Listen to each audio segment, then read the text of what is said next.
Hey gang, we're in Moab on Highway 279, headed for the Jeep Arch Trail. Come on along. Welcome to What Doin'. We're Deb and Aaron, two retirees originally from Washington State who love to travel the country, make new friends, have new adventures, scuba dive, hike, cook, and just about anything outdoors.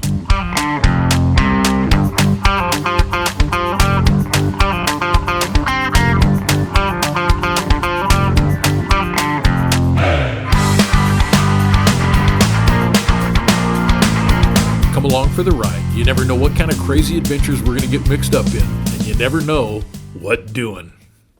So we drove to Colorado, into Utah, and we're going to do the Jeep Trail. It's all car related. About 3.8 miles, somewhere give or take right around there. 6:30 in the morning, nobody else here, as we usually do, and we're off. I hope it doesn't rain. So we're about a quarter of a mile into the hike. I mean, I always say we do a lot of wow hikes, a lot of things where you go, this is just phenomenally beautiful, and this is one. There's Doug where we started out. We came up through a little cut. Bowtie and Corona Arch is way over there where you see the cars parked. A bunch of tent campers down here with mountain bikes, and then everything goes from the Colorado River over through across the railroad tracks and up. We'll see where we go. We haven't done this one before. Right from the beginning, the Jeep Arch Trail follows a cliff edge, and the views are spectacular, and it just keeps getting better.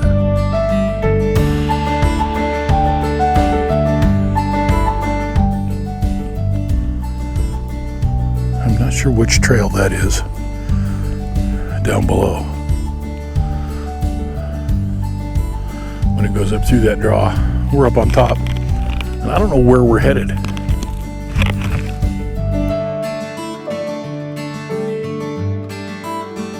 This was another hike that we started before sunrise and worked our way up with the sun. When the sun comes over the horizon and hits the rocks, it makes everything pop. It's a good place to try out a new set of hiking boots, and we even found a little bit of wildlife along the way.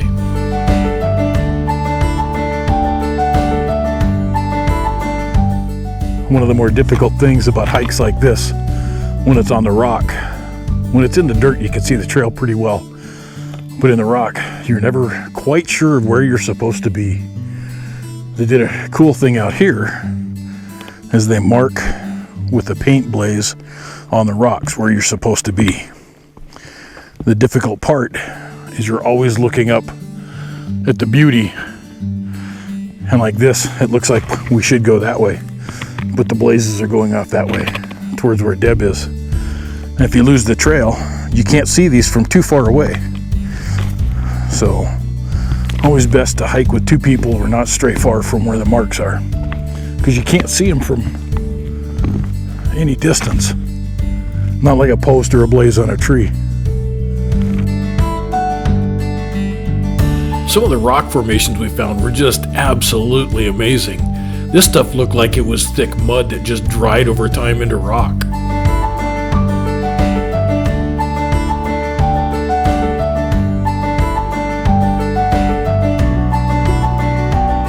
We are hiking along the rim of this. And then as we go out to the right into the canyon down below us, kind of cool. All that black that you see, except for the shadows, is some kind of lichen. I'll figure out what kind it is and put something in there on that, but don't walk on that stuff. Stay on the trails. And then you see a little game trail that cuts down through there, and then the other trail clear at the bottom of the canyon down there.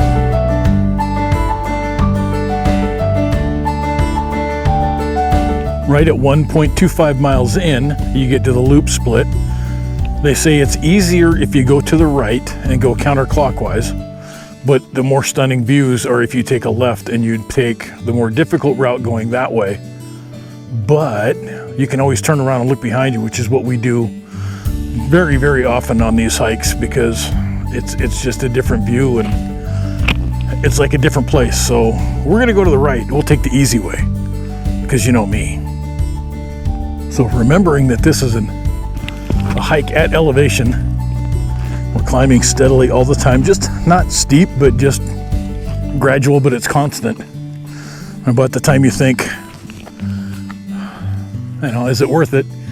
You get views like this, and then you get subtle little reminders of it ain't that bad. But you have to be able to interpret where they say, suck it up, buttercup. If you read some of the reviews on this hike, they talk about how it's difficult to find the trail. And the whole time we were hiking up, we thought, well, it's pretty easy. You got the blazes on the ground, and then where it's not hard rock, you've got the obvious trail.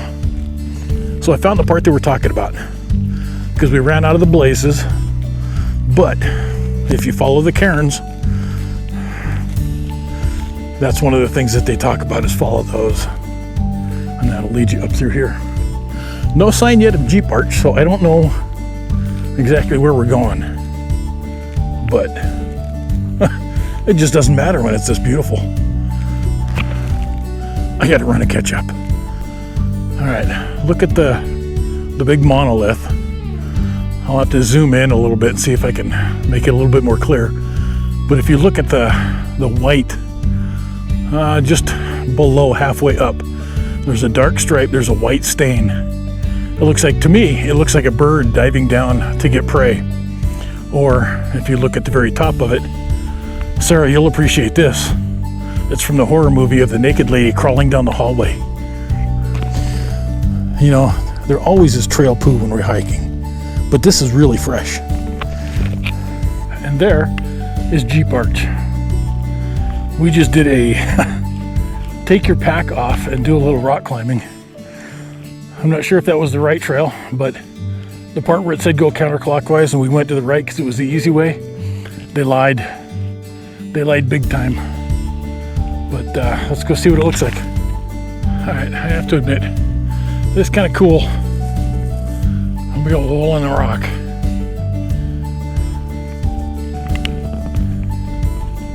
And I'm thinking from the other side, we'll look back through at this. Wow. So there are parts, it says this is a moderate hike. There's parts where it's hard. We didn't film it, but we took our packs off, had to scramble up. It was difficult. And then coming down here, this part's easier because you got handholds and you got things. If you come up, go to the left at the split, don't go right, and then probably come up, look at the arch, and go back this way rather than doing the loop. I don't know going back the other way. It would be really difficult. I've got paracord. We would have to put the packs on the paracord, lower them down, and then find some way to scramble down. But there's no handholds and there's a big drop. So, but this way is at least makeable, and you can do it. And if you fall, it's going to be 10 feet instead of 1,000. What's an extra zero, right? Doesn't matter how many times you say it, how many times you stop in the middle of the trail and go, wow. It's still a wow. I know some of the reviews said this is a very underwhelming hike. I don't know what their definition of whelming is, but definitely not underwhelming. I guess it's just in what you consider beauty, in what you consider the magic of being out in a place like this. Cool. So it is a little slippery with some of this stuff, but if this old fat guy can get up and down here, that should give you an indication of it is doable. That's one of those that, is it worth the hike? Yeah, it really is. Is it easy? No. Is there a reason that we're the only people up here? Could be, but again, I mean, we just keep talking about how lucky we are to live in a country where this is the big backyard. And really, really good stuff. Whew. The little cairns will mark the trail. There's a lot of, I mean, you're hiking along the cliff edge, and sooner or later you have to get down. They've sort of made halfway easy, well, not halfway easy, they've made passable trails. And if you watch, like this one has a cairn on either side of the place where you have to go down. Sometimes you got to take the pack off and do a little scramble down. But it's not marked real well. We'll go down through there and I think out that way. Still quite a ways to go. We're a couple miles in. And that is what the cheaters look like. Overall, this was a great hike. We never gave up, because you'd miss out on all this. And then you wouldn't be able to go to some place where you have a great lunch, and what better to have a great lunch with wildfire stuff on the TV. We're staying in Moab at the Gravity House. Disclaimer, they're not giving us the room. None of this is sponsored. We don't take anything. We're not making any money off the video. But this place is amazing. Gear racks on the wall. This is a bike rack. You bring your bike up rather than leaving it outside where somebody can steal it, and it hangs right in your room. The coffee, the refrigerator, everything there. Downstairs is a place called Gearheads. Everything you need for rock climbing, mountain biking, river rafting. Really a cool store. We spent a little time in there yesterday. Hiked this morning, did a little recharge at lunch. The place that we ate was called Proper Brewing Company. Really good place. The food was really, really good, and the beers were cold and very good. So Moab, Utah, what a great place to go. See the outdoors, do some hiking, and never, ever, ever give up.